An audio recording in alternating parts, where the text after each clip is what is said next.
Well, greetings and salutations, everybody. Welcome to the John Campea Show here on my YouTube channel.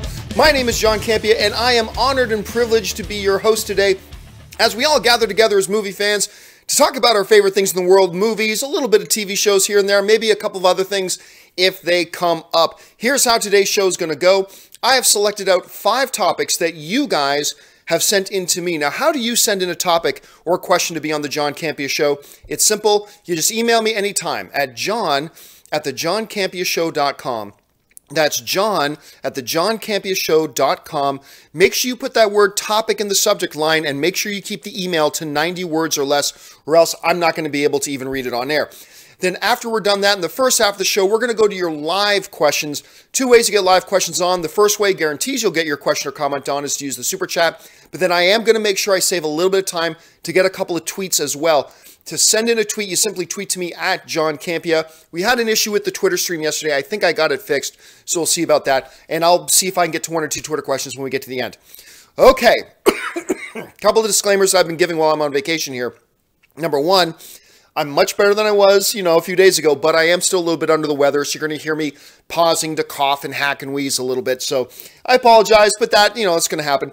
The second thing is this. I am still on vacation, and being that I am at the Campea Ranch up here in Canada, and we have very questionable internet yet, so here. Also, I don't have my regular studio set up. I've just got a laptop and whatever, so we may have some technical difficulties as we do the show. I apologize for that in advance if that happens, but hey, I'm going to do the best that I can do anyway. Okay, with all of that out of the way, let's jump in to question number 1. And the first question today comes to us from Patreon supporter Cooper. And my Patreon supporter Cooper writes, the hit musical Wicked, oh, I love that show actually.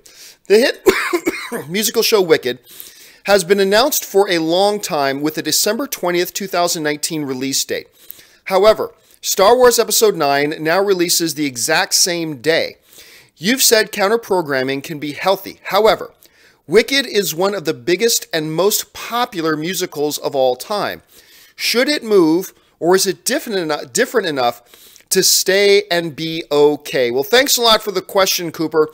And yeah, Wicked is definitely one that a lot of people have been talking about. They've been wanting to see this for a while. I'll be honest with you, I think they're a little bit late to the game with it. Like, I honestly thought that Wicked was, I think they should have struck while the iron was a little bit hotter. Like, Wicked is a movie that I think probably should have come out like maybe a year or 2 ago. Don't you think? Like, it just, it seems like they waited a little bit too long to get moving on this thing. But, hey, whatever. It's coming out. They'll be able to do it. That's great. Do I think that a movie like Wicked could open on the same day, theoretically, as a Star Wars Episode 9 and still do okay? The answer to that, I believe, is yes. I believe something like Wicked is as counter-programming to a traditional Star Wars audience as you can get. Will there be some overlap? Yeah, for sure. Absolutely, there's going to be some overlap. No doubt about it. But I don't think you're going to see massive overlap. And I honestly think you could open these 2 movies on the same day without them affecting each other too terribly much. Will there be some impact? No doubt. I mean, you'd have to be crazy not to recognize that there would be at least some impact. So some impact will be there. Pardon me. But will it be massive impact? Would it be to the point that, it would really hurt Episode 9, or it would really hurt what would have come out of Wicked? I don't think so. I mean, look, the example I like to go back to a lot was, I believe, was The Force Awakens, and what was the one with Tina Fey and Amy Poehler? Was it Sisters? Is that what it was called? Anyway, that film did very well because it was very counter-programming to Star Wars Episode 9. It's not like when Wonder Woman was going to open the same month as Star Wars Episode 9. There'd be a hell of a ton of crossover there, and the 2 films would be affected. This one, I think they're okay, so I think they're fine with their counter-programming here. All right, let's move on now to the next question. Next question comes to us from Henry Jensen, who writes, "Hey, John, huge fan from Los Angeles." Well, thank you very much, Henry. Appreciate that. "You mentioned how much you dislike fake killings in movies. When a movie kills off a character and then brings him or her back. For example, Phil Coulson. I was wondering if you think there is an effective way of doing fake killing. Or do you think it always takes away from the movie? Thanks, and keep up the great work." Yeah, well, look, everybody knows I'm a big fan of the MCU. I like the MCU very much. I'm a fan of what the movies do. Yeah, I'm hit or miss on Marvel's television offerings. Like, I love Daredevil. I love Punisher. I don't like Agents of S.H.I.E.L.D., even though I think, the Phil Coulson character, Clark Gregg, is a great actor, and I really like the Phil Coulson character. But other than that, I just haven't been able to like Agents of S.H.I.E.L.D. that much. I didn't like Jessica Jones. I didn't like Iron Fist. Inhumans was a sloppy mess, blah, blah, blah. But anyway, for the most part, I've liked most of the MCU movies. But whenever it comes up about what are some of the things I don't like about the MCU movies, probably the first thing I normally mention is the fact that they've gone to the well so many times with fake killings. And by fake killings, like he described, like, oh no, this character's dead. Oh no, he's back to life in the same movie. Like, they did that with, one of the biggest examples is the way they did that with Nick Fury in Captain America Winter Soldier. Oh, Nick Fury's dead. Oh no, he comes back later. They've done that so many times. So many times. However, don't let me get confused with that being I'm against fake killings at all. Sometimes fake killings in movies can be quite effective and can be really good and can set up some great dramatic moments. My problem in general isn't with fake killings in and of themselves. My problem in general is the issue of, going to the well of fake killings over and over and over and over again. Using one particular plot device over and over and over again, whether it's fake killings or something else, that eventually gets tiring. And for me in the MCU, that has begun to get tiring. Now, I think they're starting to fix that a little bit. Like, for instance, I don't think Thor Ragnarok had any fake killings, so that's good. So it's a step in the right direction. Thor Ragnarok had no fake killings, so that's good. But for the most part, other movies can use them, and it's fine. Using a fake killing in a one-shot movie is totally fine. Even using it once or twice in a franchise is fine. My problem is not with fake killings in and of themselves. It's just when you're something like the MCU and you go back to that well over and over and over again. That's when it becomes an issue, not in general. So in general, I'm fine with movies using fake killings as a plot device. It totally works for me. All right, let's move on now to the next question. And the next question today comes to us from Noella Sanchez, who writes, there are stories going around that Apple may be looking at buying Netflix. What are the chances this happens, and what would it mean for the landscape with Disney starting up its streaming service in 2019? Well, thanks a lot for the question, Noella. And yeah, this is a big issue. So for those of you who don't know what's going on, here's the basic gist of it. A report came out that Citi Financial analysts have put out a statement basically saying that they believe there's a 40 to 50% chance that Apple is positioning itself to purchase Netflix. Now, here's the rub. This is the kind of basis for what it is they're saying. Their statement is basically this. Apple has been trying to position itself, like a few other media giants, for getting into the streaming entertainment marketing more. They've recently just allocated $1 billion for the development of original programming. With Netflix being the monster that it is, with Disney preparing itself to become a huge monster, Apple wants in on this. They want to be a part and one of the major players in this landscape. So they have taken the small step, in giant corporate terms, they've taken the small step of setting aside $1 billion for original programming. That'll get you a lot of really good original programming, $1 billion. But what the financial analysts are saying is that because of taxes, right now, Apple has in the neighborhood, I think the number is 250, it might be like 240, but for argument's sake, let's just say the number is 250.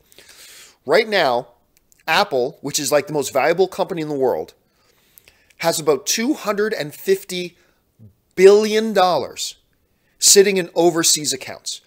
And the reason they have that money sitting in overseas accounts is because if they bring it into the United States of America and repatriate it, then they're going to be hit with huge taxes on that $250 billion. Something has changed, though. If you follow the news, you know there's been a minor change or some significant changes to the tax code. And what this report is saying is that the tax code is going to allow giant corporations a one-time opportunity to repatriate or bring money that's sitting overseas back into the U.S. for like a one-time 10% tax, whereas every time else they bring money back into the country, it gets a much higher tax rate.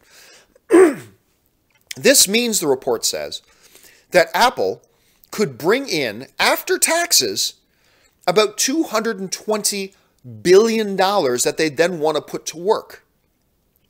The report also says that Apple bank account is growing by $50 billion a year. And that's money that's just sitting there and not going to work for them. That's bad business. So the financial analysts are basically suggesting that Apple is positioning itself to make a $75 billion, that's $15 billion more than what Netflix or what Disney bought Fox for, or all those Fox assets for. They're saying Apple is in the process of putting together a bid for $75 billion to buy Netflix. But here's an interesting quote, too. I've been reading some reports that suggest that right now, Apple, once they bring that money back into the U.S., they theoretically would have enough cash on hand to buy Disney if they wanted to. Now, I don't think they want to buy Disney, but they would theoretically have enough money to buy Disney. I don't think they want to blow all their money, but this creates a very interesting scenario because you have Disney launching its streaming service in 2019. They're already a giant media company, and they just purchased a whole bunch of intellectual property from Fox to populate this new streaming service, so it's going to be huge. Netflix is already huge, and it gets bought out by an Apple, a huge media conglomerate. It could be huge. And that initial number being thrown around at $75 billion, that number could go up. I'm guessing if an actual deal did get done, it would be in the $85 to $95 billion range, because Netflix is just printing its own money at this point. So it would become really damn interesting. What happens if Apple buys them? Now, a giant grain of salt has to be attached to these stories, though. While these financial analysts are saying that they're, predicting this is what's going on and what's happening, nobody from Apple has said this is what's happening. Nobody from Netflix has said anything is happening. This is all coming from third-party speculation, all right? We got to keep that in mind. That's a huge asterisk to put over all this. That, well, it's not just some dude on Reddit saying, hey, I heard Apple's going to buy Netflix, and then everybody runs with it. No, these are coming from legit city financial analysts who are saying that, but still, they are not Apple, and they are not Netflix. So I would put the over, they're saying it's 40 to 50. I would put the over-under on Apple actually buying Netflix maybe in the 20% range. I'd put the over-under on that at around 20% that this actually happens. But if it did, I mean, what a tectonic shift in major media players this would take. And then what would happen? Like, I'm a Roku user. I've had Apple TVs before, but I'm a Roku user. Let's say for argument's sake, if Apple bought Netflix, would they pull Netflix off Roku? That would piss me off. I mean, I'm not saying that would happen, but that would piss me off completely. Would they pull Netflix off of the Chromecast? Will they put Netflix off of smart TVs that aren't powered by Apple? I don't know. Would they make it that you can only use Netflix if you own an iPhone? I don't know. I hope not. That would be pretty stupid. Anyway, again, guys, I apologize about the cough, but doing the best I can. Anyways, lots of possibilities here. It's crazy. I want to know what you guys think. Jump down to the comment section and let me know your thoughts below. All right, let's move on now to the next topic. And the next topic today comes to us from Juan Yeverino, who writes, hey, John, thanks for being my main source for movie news. Well, thank you so much for coming to me, Juan. I really appreciate that. My question is, when will we get a trailer for the next Cloverfield movie? The movie is supposed to be released on February 2nd, and we haven't got a trailer yet. Any thoughts? Well, thanks a lot for the question, man. And here's the interesting thing about this question coming in. Yes, we have been getting really close to when Cloverfield, the film formerly known as God Particle, but apparently they're changing the title of that now. So it's coming out on February 1st. I've been getting so many questions on Twitter and Facebook and email and everything about, hey, like, I know, Campea, you don't think trailers have to be released too far in advance, but we're less than a month away. Where's the Cloverfield trailer? Good question. Well, apparently, a report came out yesterday that they've pushed it again. Now, this was a movie that was originally supposed to come out in February of 2017. Then I believe it got pushed to like August or October of 2017. Then it got pushed to February of 2018. Now they are pushing it again to April. So not too far away, just a couple of months. Now this movie is a movie that's gone through a lot of reshooting. Apparently they came up with a new version of the script. And apparently J.J. Abrams himself was kind of supervising the integration of new elements they wanted to put in the film. Look, I don't know a ton about this movie. I know the original concept for this Cloverfield God particle movie was that there are a couple of astronauts in orbit and they're at a space station and they're doing like this particle accelerator experiment. And when they do the experiment, the Earth disappears. That actually sounds kind of cool. And they got to try to figure out what happens or something along those lines. How much of that original story and plot line is still in place? I'm not really sure. To be honest with you, I don't know. Is it still the main plot point? Is it still the main thing? I don't know. Has it completely been replaced? I don't know. But all I know is that they have pushed the date again. So the date is now in April.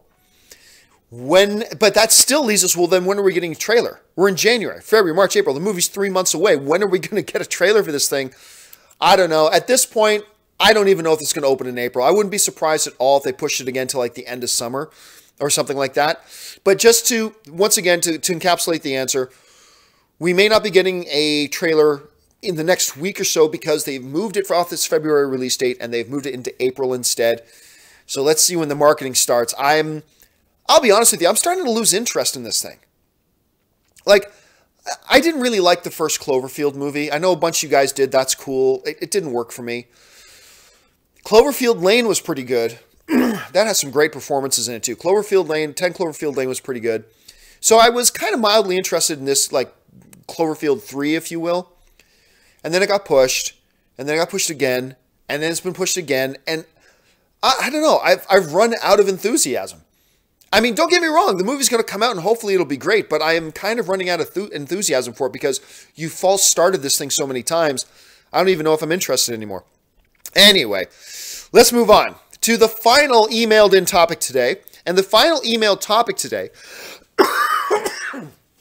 comes to us from Joe Yemen, who writes, "Hey, John, love that you worked through the holidays for us." Well, thank you so much, Joe. I appreciate that.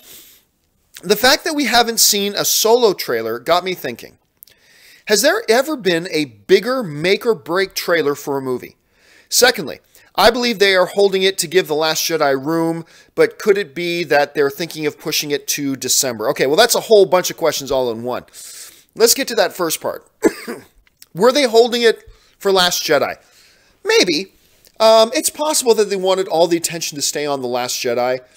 And I mean, that's totally possible. Although The Last Jedi's now been out for 3 weekends, so I think you could release a Solo trailer right now. Could they still move it to December? This comes up every day. It's possible they could still move it to December. I still believe they are still aiming it for that May release date. I think they're still going to release it in May, but moving it to December is totally possible. I told you late in 2017, I heard that there were still some discussions going on at Disney about pushing it to December. Whether or not that actually happens, I don't know. Again, I would still say the Spartan money says it's going to release in May. But who knows? We'll have to wait and see. Now, as far as the first part of your question, has there ever been a movie whose first, it feels like there is more weighing on its first trailer as a make or break experience as there is for Solo? And the answer to that is, honestly, I can't think of one. Pardon me. Because let's look at it. We're looking at a multi-billion-dollar franchise in the Star Wars franchise. It's a Solo movie, no pun intended. It is a standalone movie, I should say. It's a standalone movie that a lot of people didn't want. Like, I'm one of them. I was not asking for a standalone young Han Solo movie. I did not ask for it. But it's coming, so whatever. I'm interested, but I never asked for it, and I know a lot of fans were not asking for it. So here we are. It's a multi-billion-dollar franchise. It's a standalone film that nobody was really asking for. You've got a very controversial move in having this young actor coming in to play Han Solo when there's a whole bunch of people in the Star Wars universe who don't want to see anybody other than Harrison Ford, especially while Harrison Ford's still alive, playing Han Solo. So you've got Alden Ehrenreich playing Han Solo. And Alden Ehrenreich's a terrific actor, don't get me wrong, and I think most people recognize that. But still, there you go. Then on top of that, you had all the drama with Lord and Miller being in to direct it, being unceremonially booted off the project. You got Ron Howard comes in. He reshoots longer than the original production shoot was for Solo. So who knows how much of the original Solo movie that Lord and Miller were recording is actually still in the movie. I have no idea. But like, Ron Howard was like reshooting for almost 3 months. That's longer than what a lot of movies just shoot for in general. So he's redone a whole ton of stuff. May is coming up. We're getting close to its release date. There are so many questions in the air. You got some controversy surrounding The Last Jedi that's in theaters right now. All on top of that. And here we are waiting for this first trailer. I will go on record to say this. I don't think there's ever been a more important to a movie first trailer than this first Solo trailer. I don't think any first trailer for a movie has ever been as important to its movie as this Solo trailer. Because, look, you put out a trailer that's game changer and looks amazing and gets everybody on board, that 100% changes the narrative around this Solo movie. Because the narrative around this Solo movie, yeah, all of us are Star Wars fans and we're at least interested in it, but we have a lot of doubt. We have a lot of skepticism. We still have a lot of questions that they should have even made this movie in the first place. But you put out this movie, or you put out this trailer, and you kick balls with this trailer, and you crush it, and you get everybody talking about it, just like that, you could change the narrative. Now, that won't make the movie better or worse, but at least change the narrative right now about how the audience is perceiving this Solo film. You put out a questionable trailer for Solo, it could bury it. I really believe that. I feel like there's so much, you ever hear the term cautious optimism? I think I'm feeling around this Solo movie a lot of cautious pessimism about the Solo movie from the fan base. I'm feeling a lot of cautious pessimism about it. I feel cautious pessimism. Even though I'm going to be there opening day, I want the movie to be great. I'm a big fan of Ron Howard. I'm encouraged by a lot of the things I've seen, but even I still feel a little bit of cautious pessimism. You take that atmosphere of cautious pessimism and drop a first trailer, our first real look at this Han Solo movie, and it's bad? It's a badly done trailer? Again, that won't speak to whether the movie's good or not, but you drop a bad trailer in an atmosphere of cautious pessimism, then that will also alter the narrative to something very negative. Very, very negative. And I don't think there's ever been, like even with Justice League, yeah, there's a lot of question marks around the DCEU, but it's the Justice League. And the DCEU always puts out top-notch trailers. So for Justice League, yeah, it was important, but not that important. All the Star Wars movies, people are going to go see Star Wars.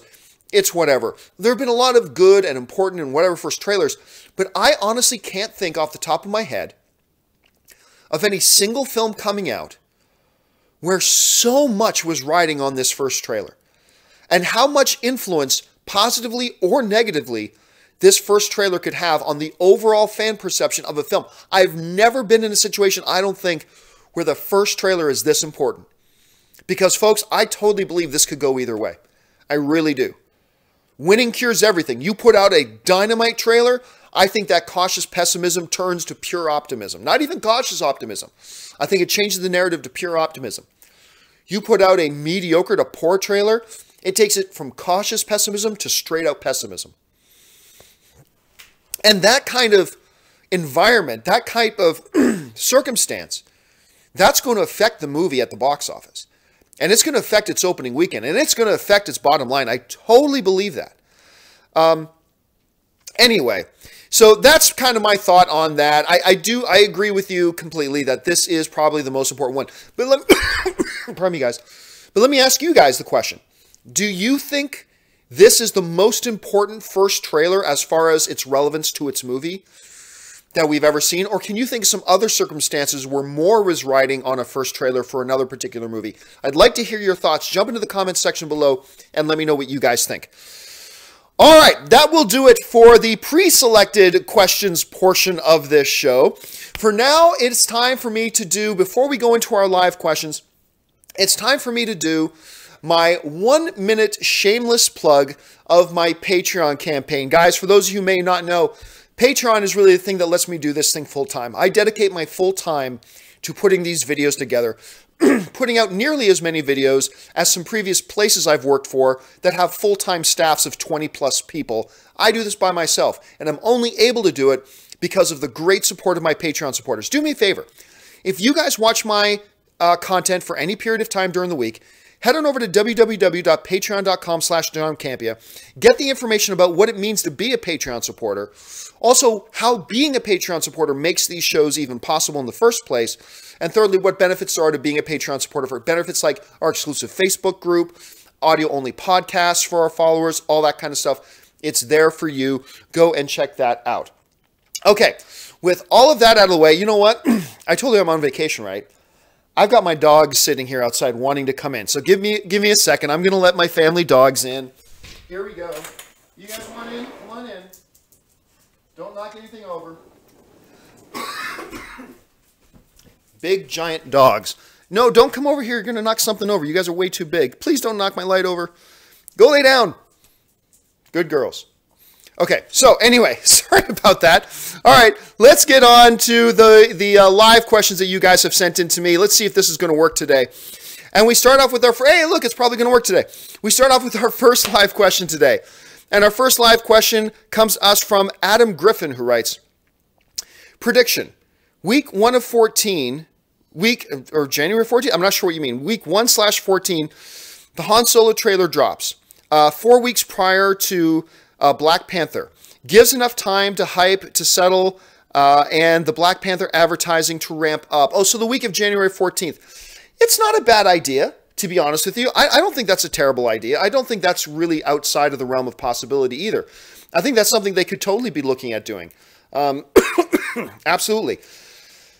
It all depends, though. I mean, on are they going to be moving this thing to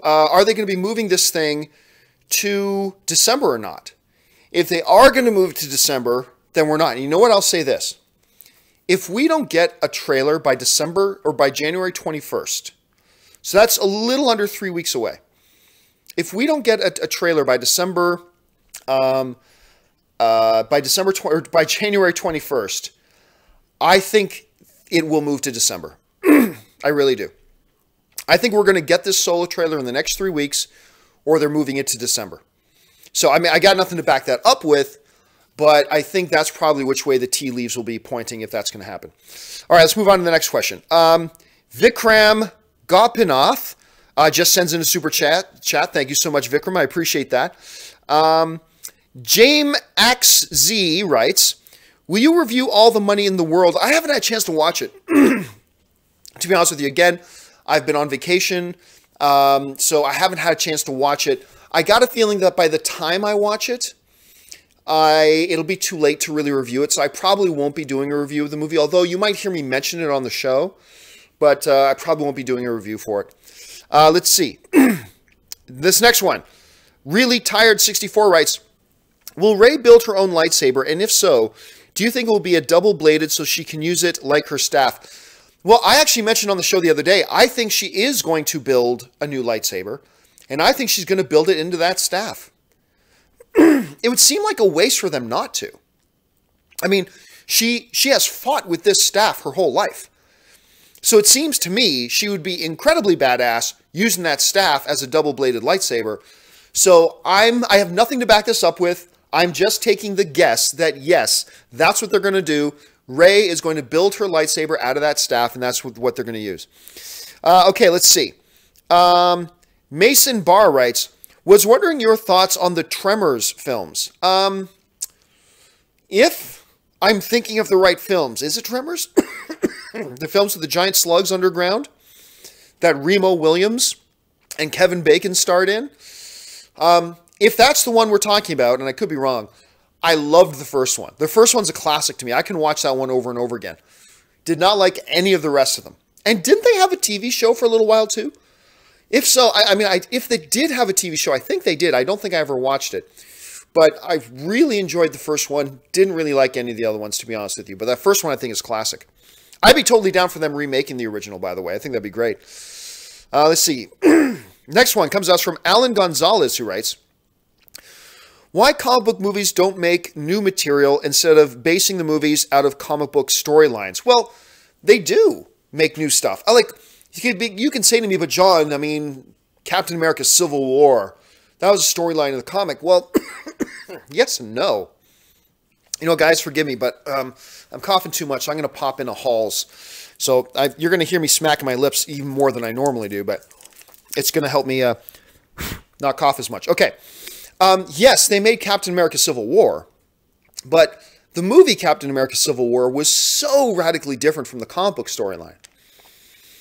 Yes, they did X-Men Days of Future Past, and that's a comic book storyline, but the movie was so radically different from what they did in the comic books. Yes, we had, Dark Phoenix in the X-Men, but I'm sure that this X-Men movie coming out surrounding Phoenix is going to be really different from anything we see in the comic books. Now, if what you're asking is, why do they keep making superhero movies based on already existing superheroes like Batman, like Wonder Woman, like Captain America? Why don't they create some new superheroes? Well, a couple reasons. The first main one is there's still a lot of great superheroes that they can use. Number two, when you use an existing superhero, you have the advantage of recognizable intellectual property.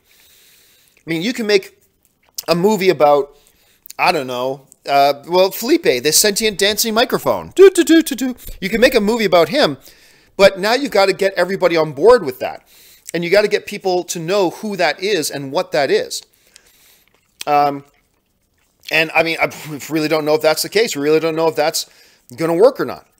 Whereas if you make a movie about, say, I don't know, about Hawkman, Hawkman's not the most popular comic book character in the world, but he is a character people know. So you have that advantage. So that would work in your benefit. That would work to your advantage. So that's kind of why they do that. As far as if you're talking about storylines, I think they do a lot of original stuff with their storylines, even though they're quote unquote based on pre-existing stuff. I get that. That's fine. But even on their stuff that's based on other storylines, I think they do a whole lot of original stuff in those movies that are based on other things that I would still call it kind of original. All right, let's move on here. Next one comes to us from Stefan Gonzalez, who writes, I love animated movies, but why haven't there been any here in America that are mature rated movies that aren't raunchy comedies? For basically this, because they don't believe that the audience is there for it. And they're not wrong.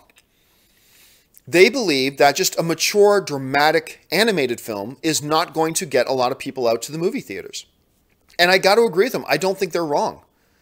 Now, maybe you would go to see it, and maybe your buddies would go to see it, and maybe I would go to see it. But the reality is, I think they've done a lot of years of market research, and I think they believe that animated films work if you make them raunchy comedies or if you make them family-friendly.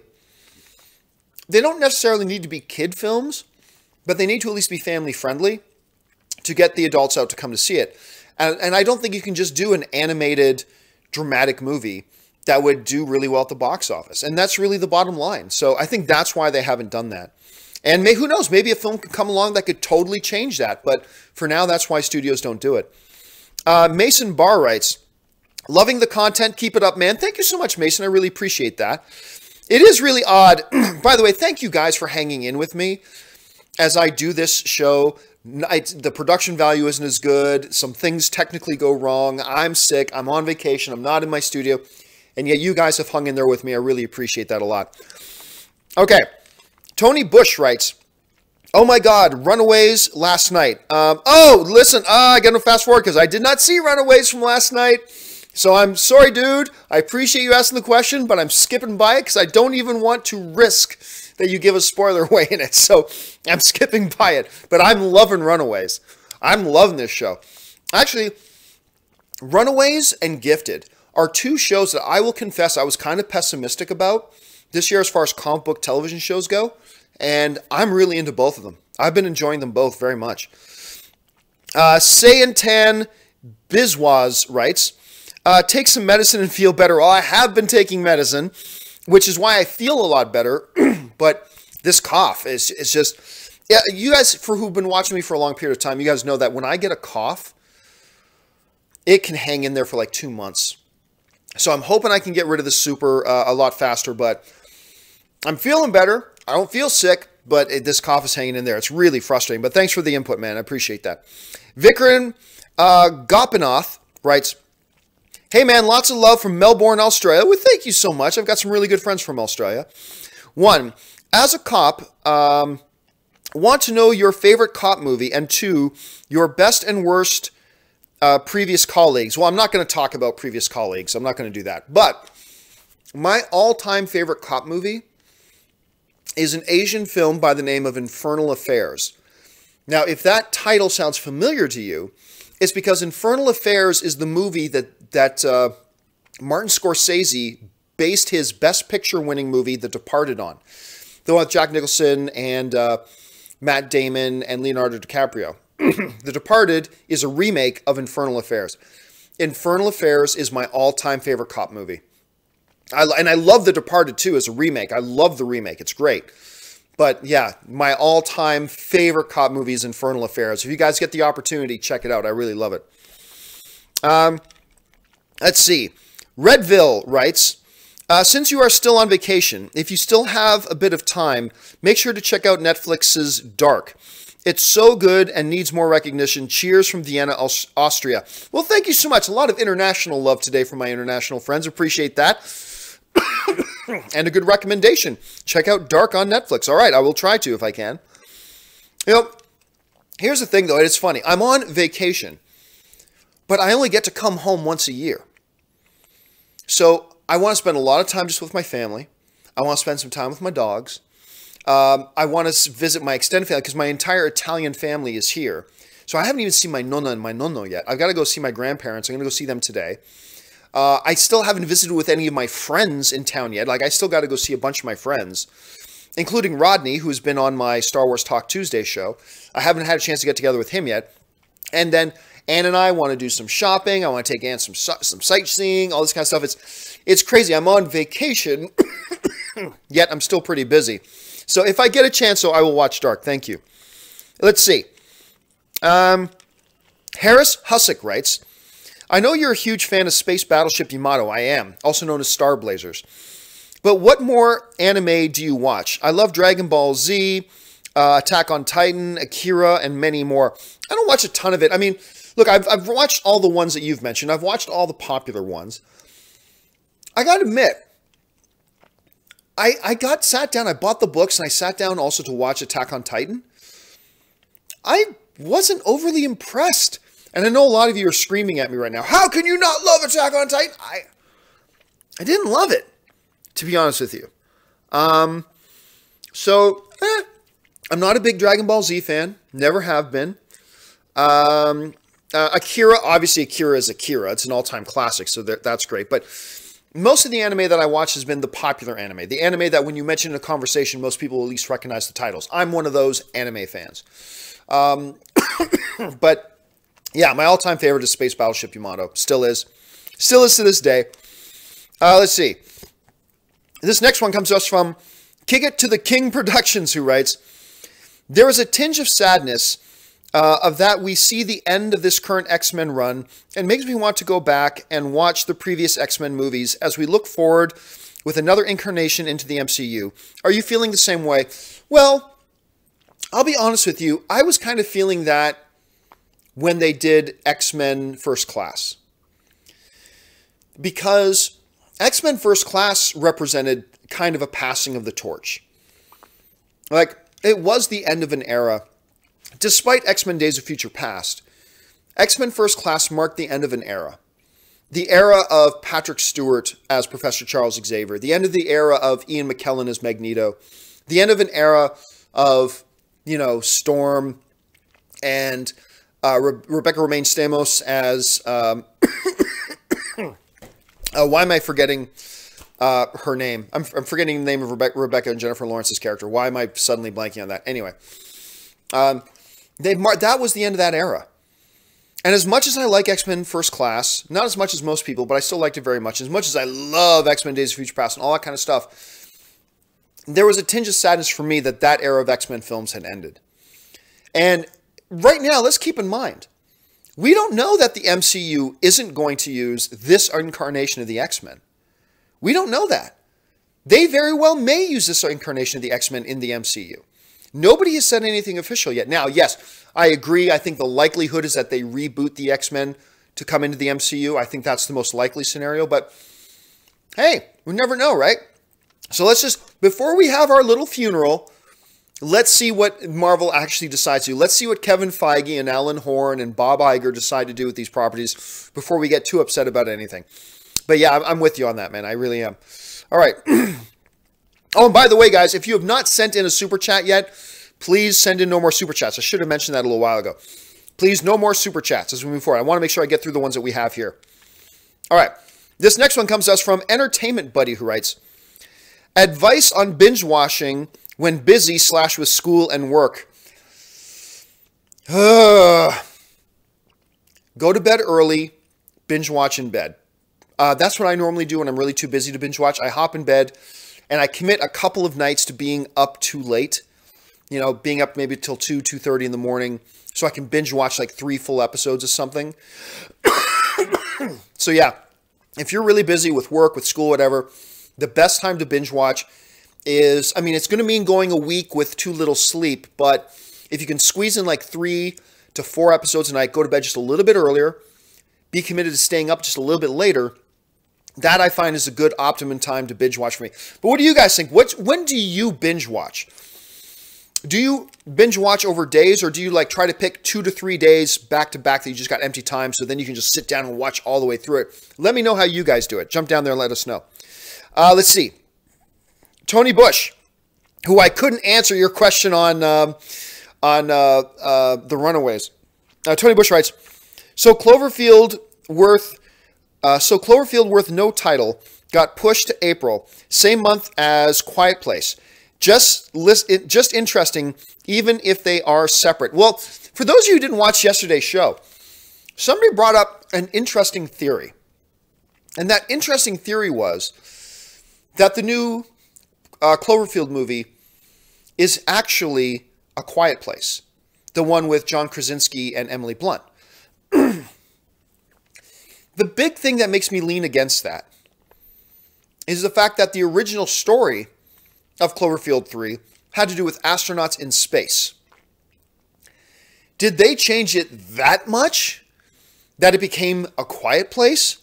I don't know. Anything's possible. I don't think, but there's a bunch of people out there who have this crazy theory that A Quiet Place is actually going to end up being Cloverfield 3. If that's true, I doubt it, but wouldn't it shock us all? It would shock the world if that happened. All right, next one comes to us from Vikram Gopinath, who writes, thanks for enabling my insomnia, 3 a.m. now. You're welcome, Vikram. And thanks even more for your amazing content and helping me escape during hard times. I love your work, mate. Thanks so much, Vikram. And isn't that one of the great things about movies? That regardless of what's going on in our life, and when we go through hard times, people often say, try to put it in perspective. Try to put it into perspective. Take a step back, put it in perspective. But it's difficult to do that. I find good movies help me put life in perspective a little bit better and make it seem like even when I'm going through the worst crap in my life, that maybe it's not all that bad. Maybe it's not the end of the world that this is happening. The sun's going to come up tomorrow and I'll move on. And movies do that. Having a movie community that we can all get together and talk about movies do that. And that's one of the many, many things I love about the movies and being a movie fan with you guys. So thanks a lot for that comment, Vikram, and I completely agree with you. Completely do. Let's see. Calvin Severo Penho writes, John, what are the chances that Black Panther and Aquaman end up being the same movie, like Batman vs. Superman / Civil War, etc.?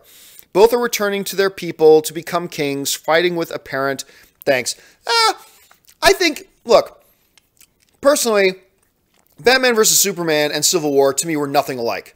But you had heroes fighting each other. Okay, yeah, that's a surface detail. But the DNA of one movie, Batman vs. Superman, was completely different from the DNA of Civil War.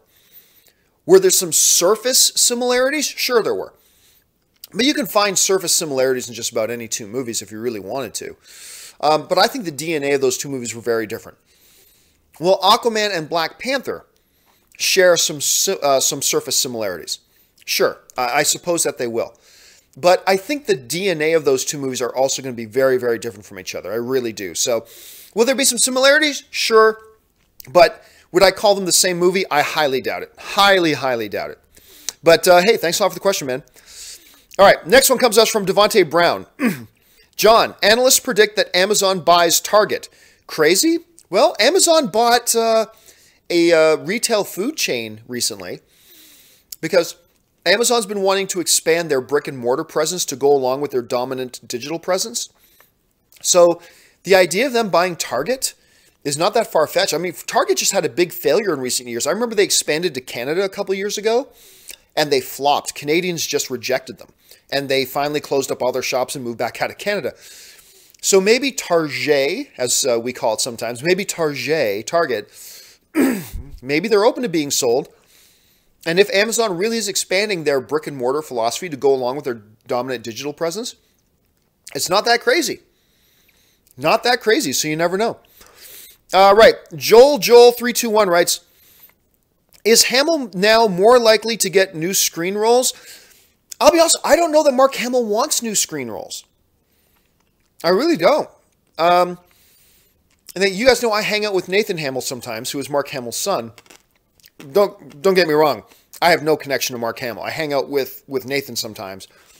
Nathan, who's a great independent creator in his own right, and a really funny, great guy to hang out with in Vegas. But he's never told me directly or anything like that. But the impression I've always gotten is that Mark Hamill isn't all that interested in doing more on-screen roles.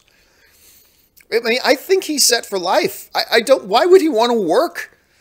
Like, answer me this: if you had a choice to go to work today or stay home and play Xbox, wouldn't you want to stay home and play Xbox? And you had enough money in your bank account to pay your bills and pay the rent and buy your food and all that kind of stuff and hang out with buddies. And if you had the choice to go to work today or stay home and play Xbox, wouldn't you want to stay home and play Xbox? And I honestly don't think Hamill wants to do a lot of more screen acting, to be honest with you. I don't think he's all that interested. I think if little things come along that really pique his interest, it doesn't take a huge time commitment from him, maybe he'll do it. Like his short appearances on The Flash, which have been hilarious. But yeah, I don't think he wants to do a lot. So I don't think we're going to see Mark Hamill in a lot more roles, to be honest with you. I don't think we will, because I don't think he wants to. Drinks on Me writes, now that Sony has a legit franchise with Jumanji, what should they do next? Another anthology with brand new characters, or bring back The Rock, etc.? Well, look, I really like Jumanji a lot. Actually, Anne and me are probably going to take my mom to go see it tonight. And I really appreciate that movie. But the main reason I appreciate that movie was the performances and the chemistry between the cast. Dwayne Johnson with Kevin Hart, with Jack Black, with Karen Gillan. That, to me, was a fantastic mixture of characters and personalities that, for me, worked really well. Like, I enjoyed them a lot. And if so, the thing that would get me interested in another Jumanji movie is to get those characters back together again. Because that, to me, it's not the setting of Jumanji that sold me on the movie. It was the chemistry between these characters and actors that made this movie work for me. So if you're going to get me interested in Jumanji again, you got to have these people back. Because they are the ones I'd be going back to watch. The chemistry, the way they interact, the humor, the comedic timing between them. That's what appeals to me. That's what would bring me back to the theater. So I think they would do well to get all these guys back and make another one. I think that's they have to come up with a good story about how it works, but I think they can do it. Archie Vasquez just sends in a super chat. Thank you so much, Archie. Kevin Bennett writes, binging Lucifer and loving the hell out of it. Maze steals every scene she's in. Do you recommend reading the comic series? Thanks, brother. To be honest, I never read the Lucifer comic series. Never read it. I just started watching Lucifer one day. I didn't watch it when it started because I thought it looked stupid. I thought it looked like another dumb Fox comedy. And about 5 or 6 weeks after the show started, there was one night I was at home. I had an evening off. I was flipping through Hulu, and I had already watched all the new episodes of all the shows I watch. And it said, recommendation for you, try Lucifer. So I'm like, I got 2 hours to kill. I've watched everything else I need to watch. All right, I'll give Lucifer a try. And I tried Lucifer, and I just loved it. Absolutely loved Lucifer. And I've been hooked on it ever since. So I'm glad you got hooked on it too. Tom Ellis playing Lucifer is my favorite single character on TV. Maze might be a close second. Amenadiel might be a third. I just love the characters on this show. I really do. So I love the show. I'm glad you're watching it, Kevin. I'm glad you're liking it. All right. Next question comes to us from Christy, 1929, who writes, John, I feel silly, but what the hell does it mean when a Mary Sue had to break the fourth wall? Thanks for educating me, and Happy New Year. Well, the best thing to do is just go on Google and search Mary Sue. It's a phrase that's been around a long time, but it became popular to use again with the Rey character, which I thought was just ridiculous. Because anybody who calls Rey a Mary Sue was not paying attention to Star Wars The Force Awakens. You just simply weren't paying attention to the movie if you think Rey was a Mary Sue. But a Mary Sue is basically a character that's a little bit too perfect. Everything goes their way a little bit too much and a little bit too easy. And everything just works out just right for them. They have no character flaws. I'm oversimplifying it a bit. But the best thing to do is to just hop on Google, search Mary Sue definition. You'll get a bunch of definitions that will answer that question a whole lot better than I will. So go and check that out. Thanks, Christy. All right. The next one comes to us from, oh dear, where did it go? There he is. Ben Rayner writes, Hey, John, over or under 15% that Harrison Ford makes a cameo in Solo? Under. If you were to set the over-under at 3%, I would take the under. I would say it's a 1% chance. And the only reason I say it's 1% chance is because anything can happen in Hollywood. I'm not going to say it's impossible. But if you gave me the over-under at 3%, I would take the under. I really would. I don't think he's appearing as Solo at all. Anthony C. writes, good quality, cheap mics for multi-person podcasts. Okay, multi-person podcast becomes tricky because there are some really good quality, reasonably priced USB microphones. But for a multi-person podcast, you can't use USB microphones. You're going to need to use microphones with like XLR plugins. You need to get yourself a little sound mixer that you can plug a couple of mics into. You know what? The best thing for me to tell you is check out my video on YouTube. Search John Campea Getting Started. And I talk a little bit about mics there. Before the end of February, I'm going to redo that video and do a whole new video. It'll probably be an hour and a half to 2 hours long about what you need to do to get started in YouTubing and blogging and podcasting. And I'll talk a big chunk of that will be about equipment and good things you can use if you have like no money, good things you can use if you have like just a little bit of money, good things to use if you have a lot of money. So I'll be talking about that there. But that'll be the best place for me to answer that question rather than trying to go into it in full here. Thanks a lot for the question, Anthony. All right. Ben Rayner writes, would it be a mistake to have Harrison Ford narration during the Solo trailer? Yeah, because number one, you'd be misleading the audience. If you have Harrison Ford doing narration in a Solo trailer, I think you're sending the message, even if it's inadvertently, you're sending the message that Harrison Ford's going to be in this movie. And you do not want to even take the slightest risk that you're misleading your audience. So yes, I think it would be a mistake to have Harrison Ford narrate the trailer. But who knows, maybe they'll do it. Act Naturally Productions writes, big fan, thank you so much. I watch you every day, and you even inspired me to start my own reviews. Good for you, man, that's great.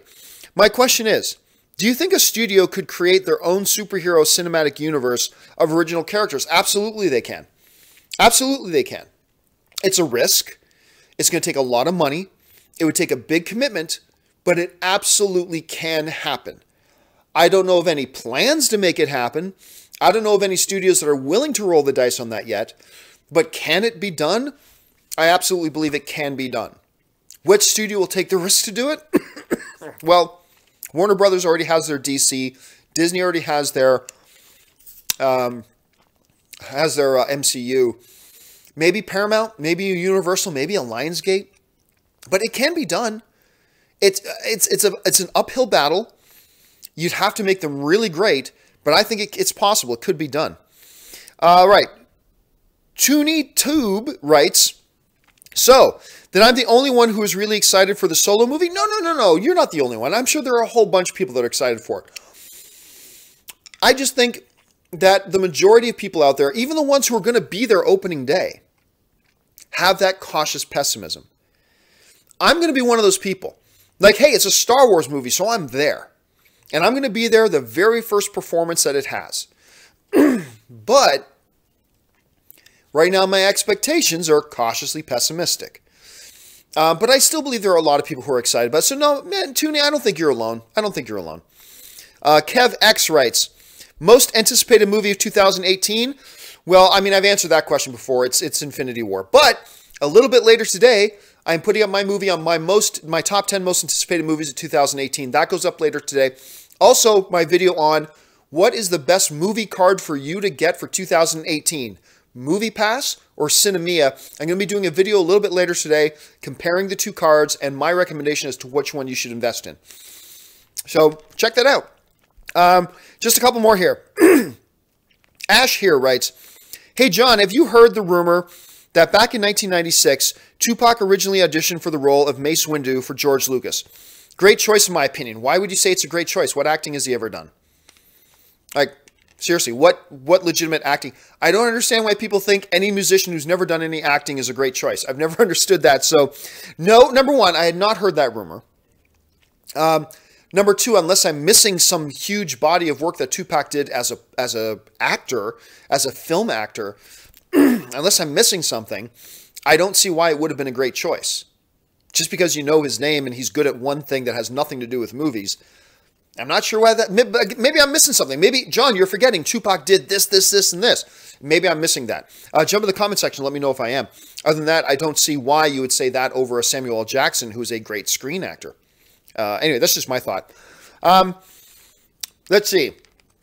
Next one comes from Tom Grewcut, who writes, do you think Thor would have beat Hulk in Ragnarok? No. I think Thor can get the upper hand on Hulk for a while. I think definitely that can happen. But in the long run, Hulk, you know this, Hulk gets stronger and stronger the angrier he gets. And unless he's got his own mind fighting against him, like in his fight against Tony in the Hulkbuster suit, where he was under the influence. He was trying, there was a part of him he was trying to fight doing it, and he eventually gets distracted because of that inner conflict. But I completely believe if that fight between Thor and Hulk continued to go, eventually Hulk wins. Because it's just, there's no empty on the Hulk's gas tank. So eventually Hulk wins. So I think ultimately Hulk wins that fight. Maybe I'm wrong. Maybe Taika Waititi would say different. But I think Hulk would have won that fight eventually. Let's see. Tony Bush writes, watch Runaways tonight so I can super chat tomorrow. I will try, all right? I will try. Oh, you know what? I can't. Because Hulu doesn't work in Canada. So I don't think I can watch it. Look, I'll see if I can find a way to watch it, but it might have to wait till I get home, Tony. All right, last one of the day. John Key writes, best movie of all time. No cop-outs. Pick one. Well, no, Star Wars. Star Wars is the greatest. And I always include the trilogy as that. But if you were going to make me pick one, I'm going to say Return of the Jedi. There you go. Return of the Jedi. All right. That will do it for those questions. But you know what? I said I would save a couple of minutes to try to take a couple of Twitter questions. So I'm going to do that right now. Let me get my Twitter message feed open. And look, it's working today. Will wonders never cease? Okay, let's see if I can find one or two here that actually work. I'm going to get this open here. Okay, we will start off this Twitter session with a tweet from the Halfling92 who writes, John, what are the most reliable sources for movie news? Any recommendations? Oh, well, the most reliable ones are, this is in no particular order. The two most reliable ones are Hollywood Reporter and Variety. Those are the most reliable ones. They have the highest standards. They won't print something unless they're damn sure about it. So those are two.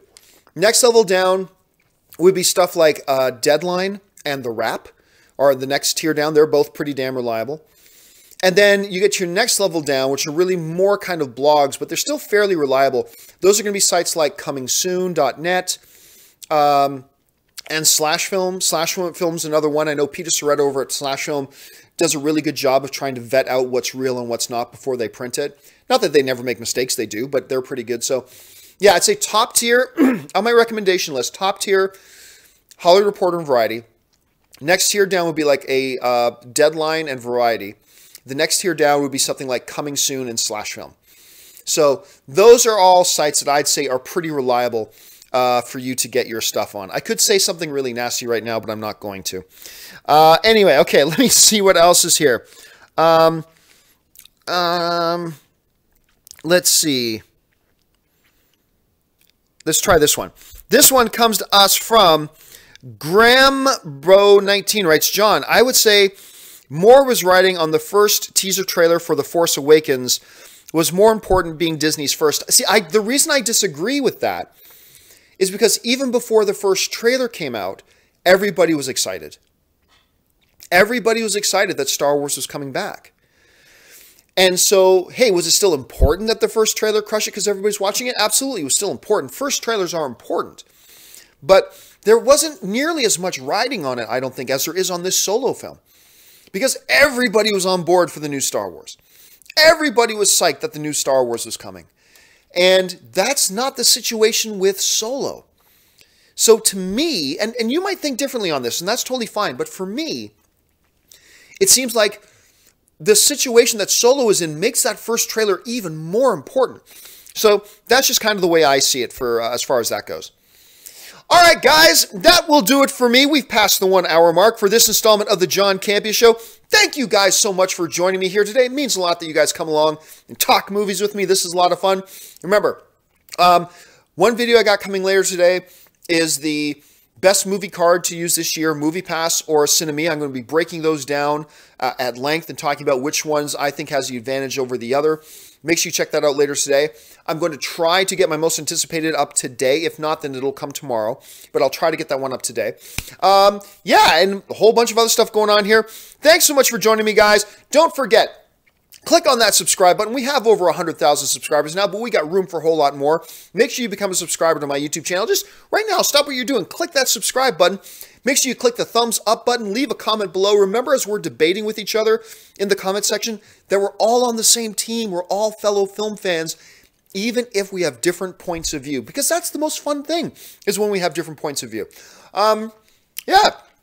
And follow me on social media, on Facebook and on Twitter, and on Instagram, by the way, simply at John Campea. That will do it for me for today, guys. My name's John Campea. Thanks so much for joining me, and until my next video, bye-bye.